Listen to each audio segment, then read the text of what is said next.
we doing today? Good, Coach. Good.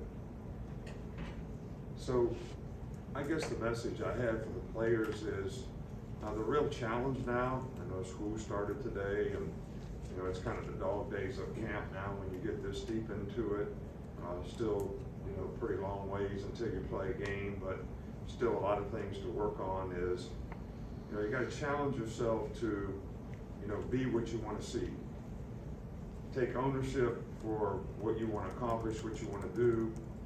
And I think the big thing is for players to develop the habits to stack good performances, play in, play out, day in, day out, right? Because that's what's going to really allow us to have a consistency, you know, in performance we, you know, need throughout the season. So it's like, you know, what are you willing to do for the people around you?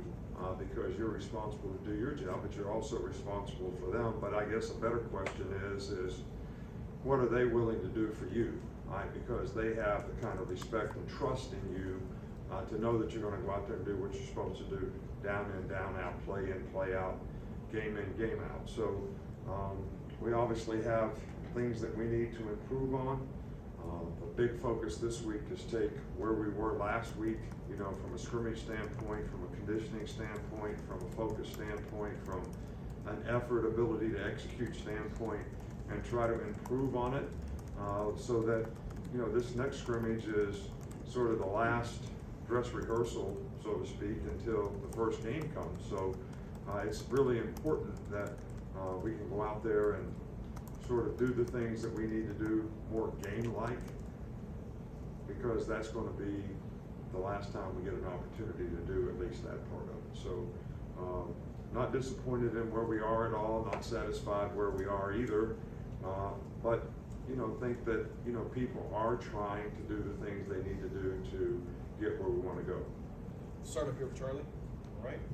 Just with Tyler Steen coming in, what have you seen from him so far progress-wise, and how's he adjusted to life here? I think Tyler's got a lot of ability.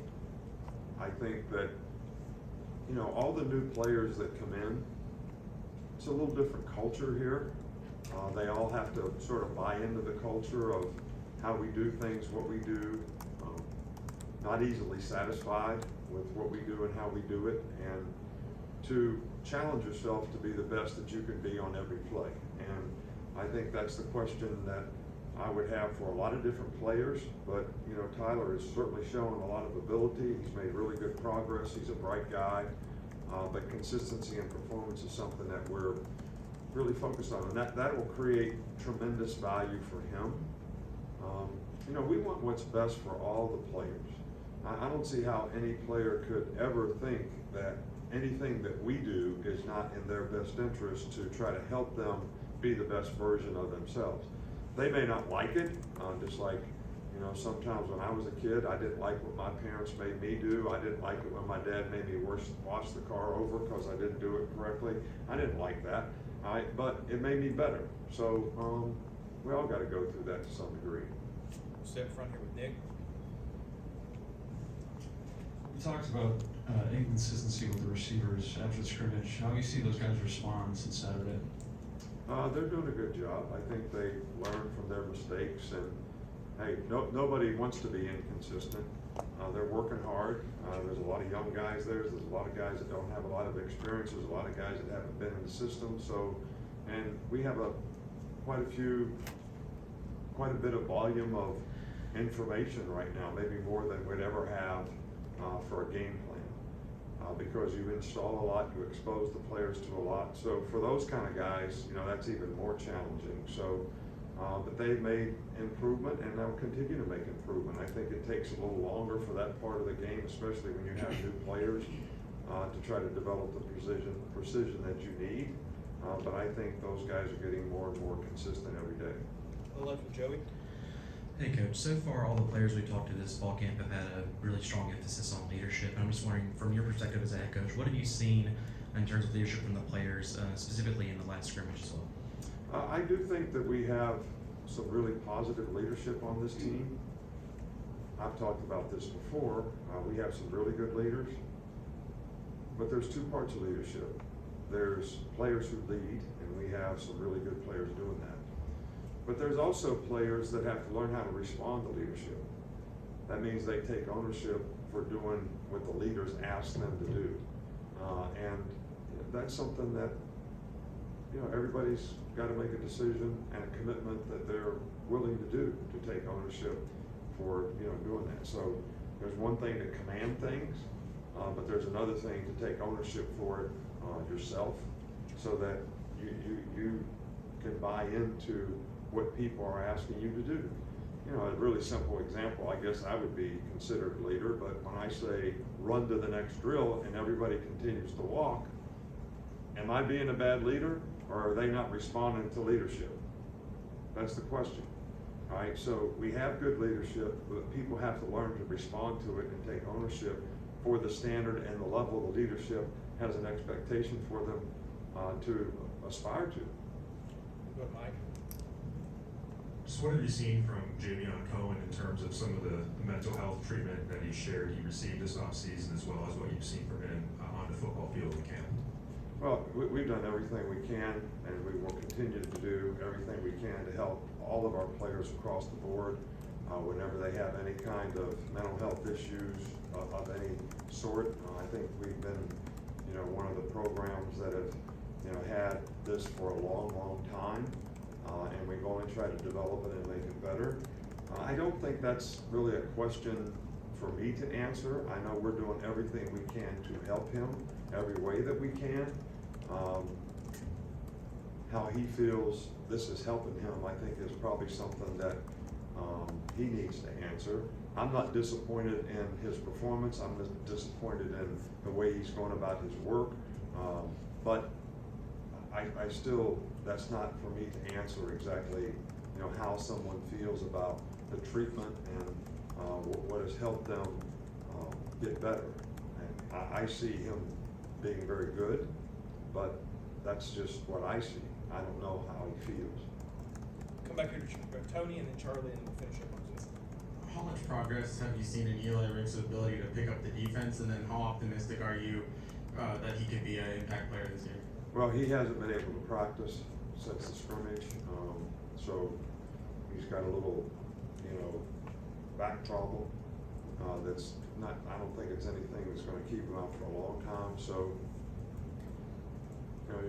until he gets out there on the field and he continue to make progress, I can't really comment on that. I was not disappointed in the way he played in the scrimmage.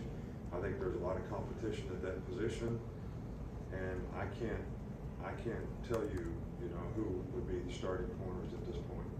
Charlie? As the defensive line, you have some seniors coming back, but what have you seen from the guys providing depth there and how they've come along? Like who? Just anybody from the depth standpoint.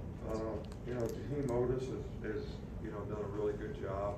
I think Tim Smith has done a really good job. He's, a guy that's, been out there playing. I think, the strength of that group is probably the numbers. We have some decent depth. We gotta keep developing guys to be able to play with a little more consistency. We've got some good pass rushers, but they're mostly the outside backer type guys. We gotta do a better job of, pushing the pocket inside, but that group works hard, and we have some experience, but we also have some young guys that I think can add to the depth and make a contribution. Okay, we'll go to Seth on Zoom. Seth, you can go ahead and mute. Hey Nick, got kind of a offbeat question for a feature on Coach's radio call-in shows. You're one of the dwindling few that still takes calls. I was just curious why get out of it, why you think it's important to do that, and also I guess you maybe the only one I know that has regular media guest hosts. Why do you do that too? Well, I think that most of you all, including the person asking the question, sort of think I'm not approachable. And I don't think that's the case at all. So one of the things that I've always found the radio show to give me an opportunity to do is to allow people to approach me and see how approachable I am. So we let people at the venue ask questions, we let call-in people ask questions. I think it's a good thing for me to, see some of the media people that are actually hosts on the show. I get to know them a little bit better. They see a little different side of me. I see a little different side of them. So I think it's nothing but, sort of an opportunity to build positive relationships. And, sometimes you get a bad call, but sometimes we deserve a bad call.